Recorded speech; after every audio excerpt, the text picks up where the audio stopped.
Hey guys, Moms Against Medical Bullying. So my friend Karen sent me a really interesting book.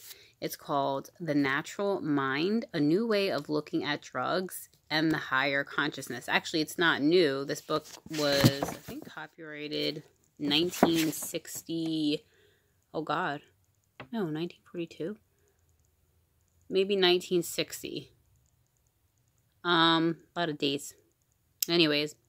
No. Sorry. Some of his information was from that time, but he copyrighted this book, 1972, by Andrew Weil.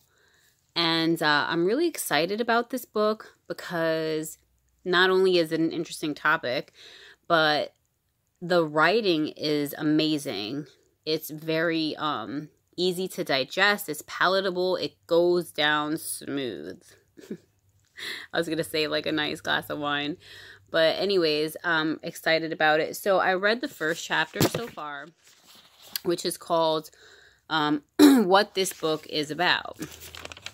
And just to summarize, what I got from the first chapter is that basically he's saying that drugs haven't really been given a fair trial. In our perspective about them. So there's a lot of unconscious and conscious biases, he says, when it comes to studying about drugs in reference to culture and society and how drugs have affected cultures. That, of course, certain people have certain interests, like, they might not want to, come out with a study that says, kids or, college students that have engaged with consistent marijuana use do, above, do better, for instance, than, kids or college students that don't, there's interest, so they're not going to want to say certain things, and it goes both ways. There's people who have interest for the drugs, people who have interest against the drugs.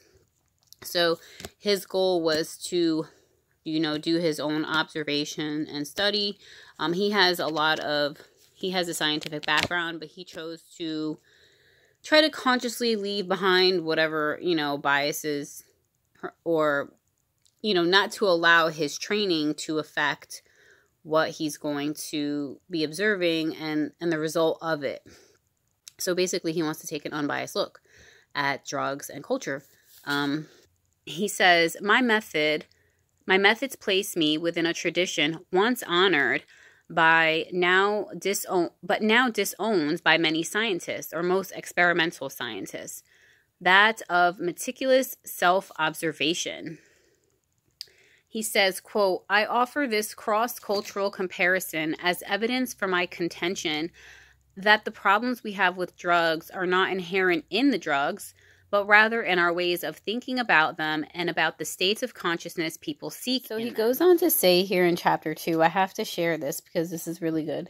He says, there is no evidence that a greater percentage of Americans are taking drugs, only that younger Americans are coming to prefer illegal drugs like marijuana and hallucinogens to alcohol.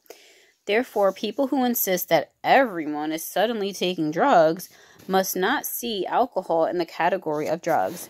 And also, I would add in caffeine, because caffeine is a drug too. It changes your perspective and outlook. No one can deny that. You can be feeling all slumpy, and then all of a sudden you drink coffee and you're like, you're buzzed.